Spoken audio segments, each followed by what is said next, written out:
When a rich heiress walked into a gala with a man dressed like a beggar, the whole city laughed at her. But 3 days later, that same beggar stood on stage and revealed a truth that left billionaires speechless. Everyone in the wealthy circles of Nairobi whispered the same thing when Amara announced her engagement to Elijah. Not Elijah the CEO or Elijah the entrepreneur. Elijah the mysterious man in tattered clothes who sold handmade jewelry by the roadside. Amara was the daughter of a successful hotelier, graceful, educated abroad, always seen in elegant gowns and luxury cars. Her engagement announcement hit the society pages like a scandal. Everyone speculated. She must have gone mad. Or it's a bet. Or maybe it's for attention. No way she's marrying a beggar. She's just playing a game. One socialite scoffed over brunch. Her father, Mr. Boya, was furious. You will not shame this family for some roadside romantic fantasy. But Amara stood firm. There's more to him than anyone knows, she whispered, almost like a promise. People laughed. A few even wagered money. She'll run back home within 3 days.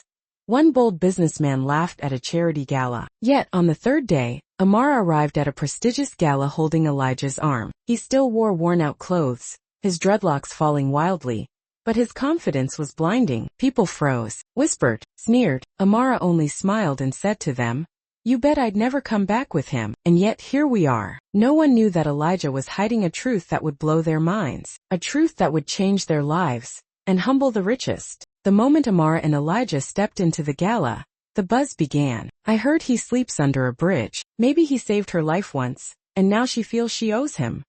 No, it's all a stunt. Just wait, she'll dump him after this week." Amara didn't flinch. She kept her hand wrapped around Elijah's arm like it was made of gold. Elijah, calm and smiling, didn't react to the whispers. He moved with the ease of a man who had walked through fire and learned not to burn. They greeted the guests politely. A few gave polite smiles. Most turned away.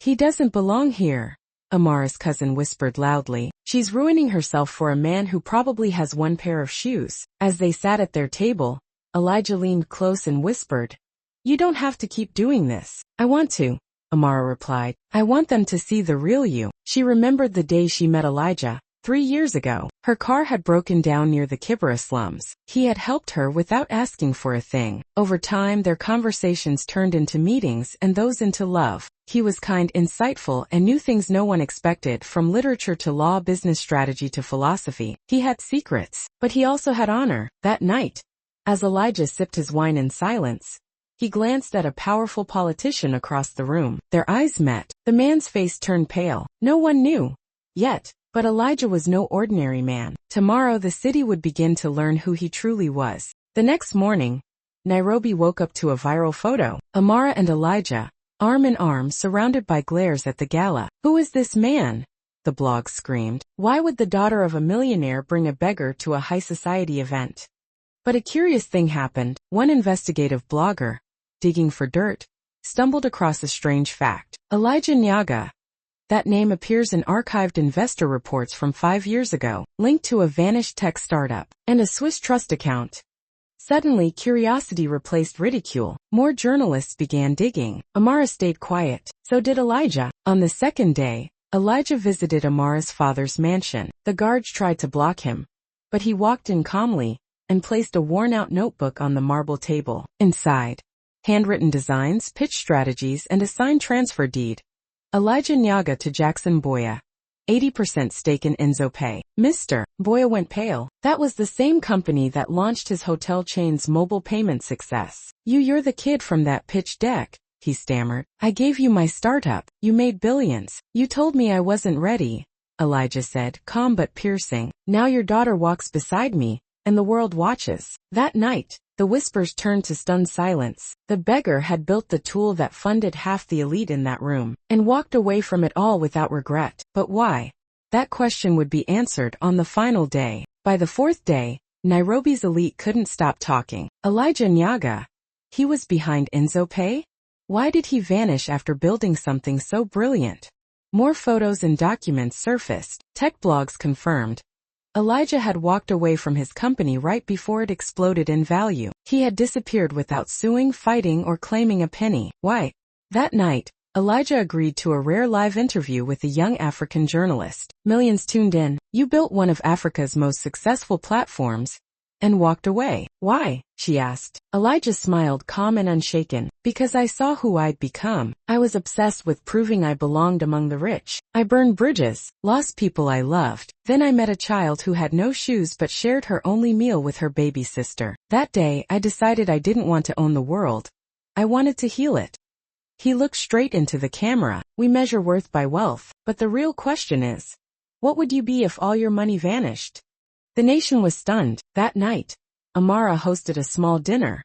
Not in a mansion, but in a simple community center Elijah had helped build. Guests arrived confused but left changed. Even Mr. Boya came quieter this time. When asked if Elijah would now reclaim his billions, Amara answered, "He never lost them. He just doesn't need to flash them," because the world had just discovered Elijah wasn't broke. He was the anonymous philanthropist funding half the city's education programs and hospitals. Now everyone watched in awe, but the final twist was yet to come. The fifth day dawned like any other. But by sunset, nothing in Nairobi's high society would ever be the same. A red carpet was rolled out. Not for a celebrity, but for the couple who had shaken the nation. Amara and Elijah arrived at a packed university hall, invited as keynote speakers for the Future of Africa Summit. Cameras flashed, reporters swarmed, but Elijah, in his simple shirt and sandals, held Amara's hand and walked with quiet grace. As they stood before the podium, the audience fell silent. "I was born on these streets," Elijah began. "I've slept in gutters. I've eaten from trash. I've also sat in million-dollar boardrooms. And here's what I've learned." He paused, eyes scanning the crowd. "Money builds houses, but kindness builds nations. Status impresses fools, but love humbles kings." You all bet Amara wouldn't stay. But she didn't just stay, she believed. Amara took the mic, her voice firm. "I didn't fall in love with his clothes. I fell in love with his character." Then Elijah smiled and dropped the final revelation. "I still own 20% of EnzoPay through a blind trust. And today we're launching an academy for street children fully funded." The crowd erupted. The same men who mocked him now stood and clapped. Some bowed their heads. Even Mr. Boya embraced Elijah with tears in his eyes. That evening, Amara and Elijah walked into the sunset. Not as scandal, but as legend. The girl everyone bet would leave stayed, and the beggar they all laughed at turned out to be the billionaire who saved their world.